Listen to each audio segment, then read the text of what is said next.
pessoal, hoje eu queria compartilhar com vocês as minhas impressões, né, da leitura desse livro aqui, A Mulher que Fugiu de Sodoma, do José Geraldo Vieira, né? Nesse momento que nós vivemos hoje, né, em relação ao estudo, à cultura, se faz necessário falarmos um pouco sobre o José Geraldo Vieira, né? Esse grande escritor, esse escritor talentoso e também muito elegante, né, que tivemos aqui no Brasil, né? Infelizmente caiu no esquecimento nessas últimas 3, 4 décadas e professores, colegas da área de letras não conhecem José Geraldo Vieira. Tem alguns amigos que não conhecem o José Geraldo Vieira, esse grande escritor, tido na época como um escritor dos escritores, né? Aquele que era admirado por outros grandes escritores da sua época. Então se faz necessário comentarmos um pouco sobre o José Geraldo Vieira. Nesse vídeo, que eu vou comentar um pouco sobre A Mulher que Fugiu de Sodoma, eu vou explicar algumas impressões que eu tive na leitura desse livro, né? A história trata de um drama de um casal, né, do Mário e da Lúcia, que eles se veem separados, né, diante do vício que o Mário ele tem no jogo, né? Eu acredito até que o José Geraldo Vieira, né, tenha consciência e tenha conhecimento do livro do Dostoiévski, Um Jogador, né? Provavelmente ele teve acesso a esse livro na época dele. Ele conhecia tudo de Dostoiévski, né? Um escritor assim de uma cultura que foge regionalismos e atinge mesmo a cultura universal, né? Ele conhecia Dostoiévski e a cultura russa, como Otto Maria Karpo e poucos no Brasil conheceram. Mas enfim, diante do drama do jogo, né, esse casal se separa e cada um segue o seu lado, a sua vida. O Mário, ele tem a oportunidade de ir para a França, né? A viagem que ele faz é custeada pelo tio, e para ele tentar se refazer, né? Se corrigir diante da vida dele. O tio dele dá essa oportunidade para ele, paga essa viagem para ele, para que ele fizesse uma especialização, porque ele já era médico, né? Um médico, uma pessoa já de conhecimento, né? Não era um ignorante, ele era um médico, mas que foi pego pelo vício do jogo, né? E arruina, destrói a sua vida e a sua casa, a sua família, né? E o seu lar. Na França, foi o país onde o tio custeou a sua especialização, né, como médico, e na promessa dele se corrigir e não mais praticar o jogo, porque o jogo realmente desgraçou a vida dele, né, e da família dele, que moravam no Rio, né? Então, na França, ele fica por volta de 2 anos. No primeiro ano, ele segue à risca bons modos, né? Ele frequenta as aulas na faculdade, ele frequenta museus, né, bares e cafés, conhece brasileiros, conhece o Sérgio, se torna amigo do Sérgio e de mais outros brasileiros também na França, e da Pervenche, que é uma francesa que ele também conheceu lá e teve um caso com ela. E na França ele teve a oportunidade de jogar 2 vezes no primeiro ano, 2 visitas que os amigos fizeram na corrida de cavalo. Ele jogou prevendo o cavalo ganhador e conseguiu ganhar e arrematou um bom dinheiro. Com esse dinheiro ele consegue trocar de quarto, vai para um hotel mais confortável e chega a emprestar um dinheiro para o Sérgio. O Sérgio vai para outros países vender os quadros que ele pintava. E a Pervanche, que também tinha um caso com ele, também tinha um caso com outro homem casado. E ela, nesse meio tempo, acaba indo encontrar esse amante. E o Mário fica sozinho nesse período.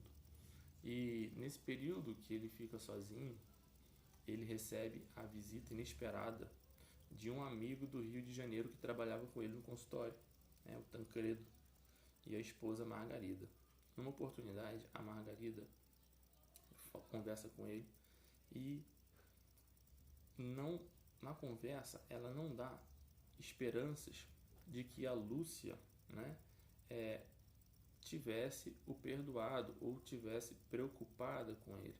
A Margarida é esposa do Tancredo. O Tancredo trabalhava com ele numa clínica no Rio de Janeiro, era um colega de trabalho dele na época, ele morava no Rio de Janeiro, antes da desgraça toda acontecer. E a Margarida teve com a Lúcia semanas antes de encontrar com ele na França, E nesse encontro ela conversa com o Mário e não dá esperança,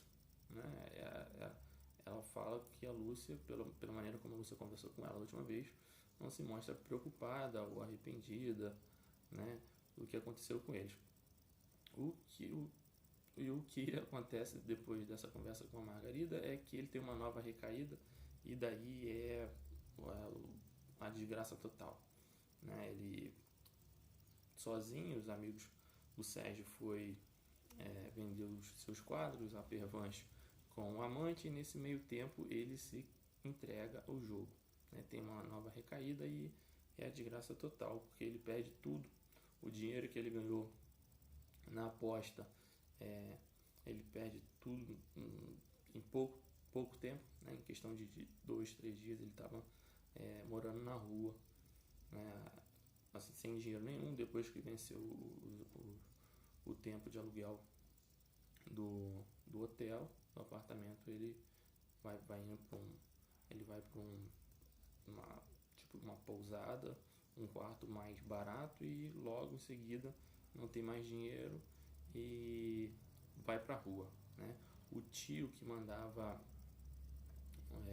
uma espécie de uma mesada para ele morre em São Paulo, e esse dinheiro abruptamente para de vir para ele. Ele também recebia um dinheiro do empresário brasileiro que se chama Nuno de Almada, onde a Lúcia foi trabalhar, na casa desse Nuno de Almada, esse ricaço multimilionário. Esse Nuno de Almada sabe que ele está na França e também ajuda ele, dando dinheiro, mas quando ele sabe, o informante dele sabe que o Mário volta a jogar e cai de novo na armadilha do jogo, ele abruptamente também para de mandar esse dinheiro para o Mário. O tio dele morre, também para de mandar o dinheiro para o Mário. Ele joga tudo que ele tem e cai na desgraça, e vai morar até na rua. Então, o drama de uma pessoa viciada. A história conta a história do Mário viciado no jogo, que era o mais comum na época, do início do século XX, da primeira metade do século XX. A impressão que eu tenho, é que no meu dia a dia, quando eu me deparo,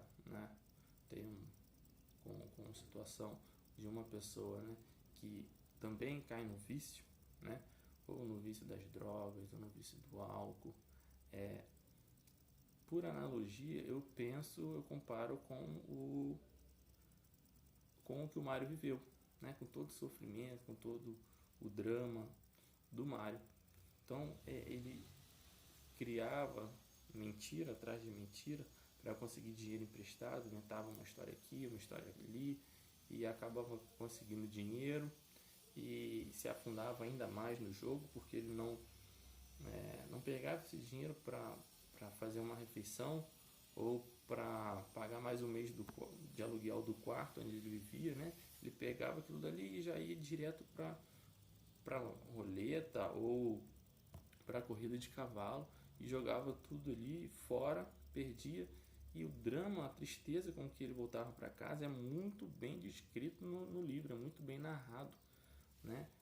Todos os personagens do livro falam um português muito elegante, todos eles, mesmo sendo mais pobre ou até aquele mesmo de classe mais elevada, falam um português muito elegante, muito bonito e assim, realmente mostra pra gente como o José Geraldo Vieira tinha o domínio da língua portuguesa, né? Mas eu penso que eu nunca quero ter um vício desse na minha vida, né? E desgraçar a minha vida, a vida da minha família, devido à experiência, né, que esse livro, que essa história me passa. Não dá, eu não consigo me imaginar preso a um vício, porque é realmente doloroso para a pessoa, né, e para aquelas pessoas que estão em volta, né, os amigos, os familiares. É realmente assim um drama muito forte, muito bem descrito, né, e que se faz necessário para a formação do imaginário, né, nos dias de hoje. Eu estou aqui falando sobre José Geraldo Vieira, a mulher que fugiu de Sodoma. Eu sei que isso aqui não dá, infelizmente, né, nos dias de hoje, no momento de hoje, não dá assim visualização, né, não tem muita importância, as pessoas geralmente não se preocupam muito com leitura, com a formação de imaginário, né? Infelizmente, o que dá like, o que dá visualização é pinto, é bunda, né? Essas coisas aí, né, que a gente está acostumado no nosso dia a dia, da nossa cultura, que infelizmente acontece e a gente convive com isso, né? Mas foi um grande escritor, de uma habilidade, né, fantástica, né? Eu pretendo fazer vídeo de alguns outros livros, né, e principalmente de livros que eu não encontrei aqui no YouTube, né?